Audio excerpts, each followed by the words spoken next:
చందమామ కథ జిత్తులమారి నక్కబావ మూడో భాగం. మర్నాడు మంగలి నక్క భరతం పట్టించాలనుకున్నాడు. ఏ విధంగానైనా నక్క అంతు కనుక్కుంటే తప్ప వాడి కోపం చల్లారేటట్టు కనిపించలేదు. అందుచేత మంగలి అరణ్యానికి పోయి అక్కడక్కడ ఉచ్చులు వేసి ఇంటికి తిరిగి వచ్చాడు. పాపం నక్కబావకి సంగతి తెలియదు.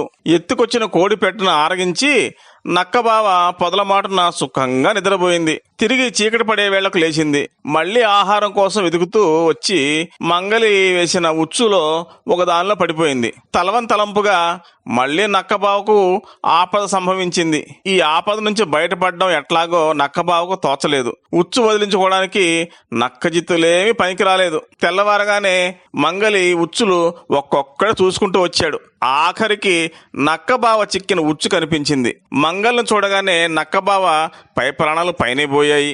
ఈ ఉచ్చు పన్నింది మంగళే అయితే తనని ప్రాణంతోటి వదలడు, ఎట్లా భగవంతుడా అనుకుంది నక్కబావ.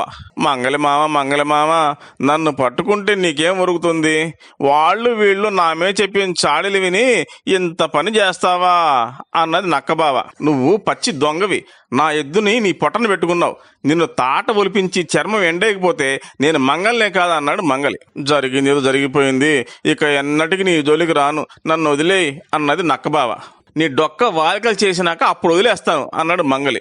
నక్కబావను ఉచ్చు నుంచి విడిపించి ఒక గట్టి గోతంలో వేసుకొని దాని మూతి గట్టిగా బిగించి గోతం భుజాన్ని వేసుకుని మంగలి ఇంటికి తిరిగి వచ్చాడు.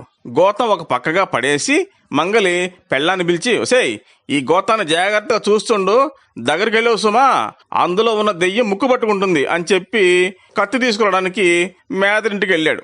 గోతంలో ఏమి ఉన్నది మంగళ పెళ్ళానికి తెలియలేదు. కానీ మొగుడు వద్దన్నాడని గోతం చేయాలకి పోలేదు. నక్కబావ మంగళ పెళ్ళాన్ని మోసం చేయడానికి ఒక చక్కని ఉపాయం ఆలోచించింది. మంగళదిన గోతం మూతి కాస్త గట్టిగా బిగించవు అని అడిగింది నక్కబావ. మంగళ పెళ్ళం ఉలిక్కిపడి ఎవరు నువ్వు అని అడిగింది.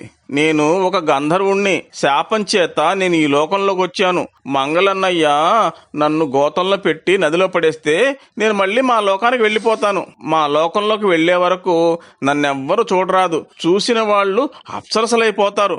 అందుకని కొంచెం గోతం మూతి గట్టిగా బిగించు, నీకు పుణ్యం ఉంటుంది అన్నది నక్కబావ. మంగళ పెళ్ళానికి అప్సరస అయిపోవాలని ఆశ పుట్టింది. అందుచేత గబగబా గోతం మూతి ఇప్పేసింది. బతుకు జీవుడా అని నక్క గోతంలోంచి బయటపడి పిక్క బలం కొద్దీ కాలికి బుద్ధి చెప్పి అరణ్యంలోకి వెళ్ళిపోయింది. కత్తి పట్టుకుని మంగలి ఇంటికి తిరిగి వచ్చి చూస్తే ఇంకేముంది, గోతం ఖాళీ. నక్కదారి నక్కపోయింది. దిగులు మొహంతో పెళ్ళం కనిపించింది. మంగలి పెళ్ళాన్ని పట్టుకుని చావదన్నాడు. నక్కబావను హతమార్చందే నిద్రపోను అని మళ్ళీ శపథం చేశాడు. నక్కబావ కూడా మంగలి అంతు కనుక్కుంటాను అని శపథం చేసింది. ఈ మాట ఏం జరుగుతుందో తర్వాత చూద్దాం. చందమామ కథ తలలేని బంట్రోతు. అనగనగా ఒక ఊళ్ళో ఒక ఎర్రచీమ ఉంది. ఒక రోజున అది ఏట్లో స్నానానికి వెళ్ళింది. స్నానం చేస్తూ పాపం కాలు జారి ఏట్లో పడిపోయింది. అది నీటిలో కొట్టుకుపోయి చివరికి ఒక వంతెనకి అడ్డం పడింది. అడ్డం పడటంతోనే ఇటు నీరు అటుపోకుండా నిలిచిపోయింది.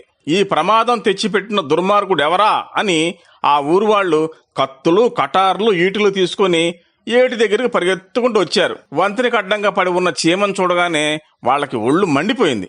ఎవరి శక్తి కొద్దీ వాళ్ళు కత్తులతో ఈటెలతో చీమక్క గారిని చీల్చి చెండాడారు. కొంతమంది యోధులు దాని చర్మం ఒలిసి ఒకచోట ఎండేసి ఎవరిళ్ళకి వాళ్ళు చేరుకున్నారు. తెల్లారేసరికల్లా ఆ చర్మం ఎండేసిన దగ్గర పేరు లేని గరికె మొలుసుకొచ్చింది. కాళ్ళు లేని లేడి అటు పోతూ ఈ గరికెని తినడానికి వచ్చింది. తలలేని బంట్రోతొకడు కత్తి లేని వర తీసుకుని ఆ లేడి వెంటబడ్డాడు. దోవలో వాడికి వాడి తాత తద్దిన జ్ఞాపకం వచ్చింది. ఆ చుట్టుపక్కల చూస్తే వాడికి అడుగులేని కుండ కనిపించింది. అది తీసుకుని దాంట్లో 2 సేర్లు బియ్యం పోసి పొయ్యి పెట్టడానికి రాళ్ల కోసం చూశాడు. 2 రాళ్లు మాత్రం కనపడ్డాయి. 3వ రాయికి బదులు తన మోకాలు అడ్డం పెట్టి వండాడు అన్నం. వాడి కర్మగాలి పోసిన 3 సేర్లలో 2 సేర్లు కాలిపోయినాయి, 1 సేరు మాడి మసయింది. ఏం చేస్తాడు? ఈ మసే వడ్డిద్దామనుకుని బ్రాహ్మణార్థానికి 3 బ్రాహ్మణుల్ని పిలిచారు. 2 రానన్నారు. ఒకడు అంతే చెక్కలేదు. సరేలే, తాత తద్దినం ఇలా తగలడింది, ఇక వేట ఏం వెలగబెడతానో అనుకుంటూ లేడి కోసం బయలుదేరాడు. అనుకున్నంత పని అయ్యింది. గరికి మేసి లేడి ఎటో వెళ్ళిపోయింది. పాపం కాళ్ళు ఇడుచుకుంటూ కాళ్ళ చేతులతో ఇంటికి చేరాడు. మన బంట్రోతికి 3 ఎకరాల పొలం ఉంది. అందులో 3 పుట్లు వడ్లు పండుతాయి. వాటిలో 2 పుట్లు తాలు, 1 పుట్టి తప్పలు. ఇక వాటి తినేదేమిటో మీరే ఆలోచించండి. తాలు పండినా తప్పలు పండినా తహసీల్దారుకు శిస్తు చెల్లించక తప్పేదేముంది? ఆ 7 పండిన పంటకి మన బంట్రోతు 3 డబ్బులు శిస్తు కట్టాడు. అందులో 2 డబ్బులు చెల్లలేదు, 1 మారలేదు. తహసీల్దారి కోపం వచ్చి జుట్టు పట్టుకుని ఈడ్చుకురావాణ్ణి అని తన జమాన్ని పంపించాడు. జమాన్ వచ్చి మన బంట్రోతును పట్టుకుపోయాడు. తహసీల్దార్ గారు బంట్రోతును 3 గుద్దులు వేయమని ఆర్డర్ ఇచ్చారు. కానీ మన బంట్రోతు పంట పండి అందులో 2 గుద్దులు తగలలేదు, 1 తప్పిపోయింది. బతుకు జీవుడా అని మళ్ళీ కొంప చేరుకున్నాడు. వాడికి ప్రతి ఏటా ఇలాగ జరుగుతుందట. చూశారా ఎంత అదృష్టవంతుడో.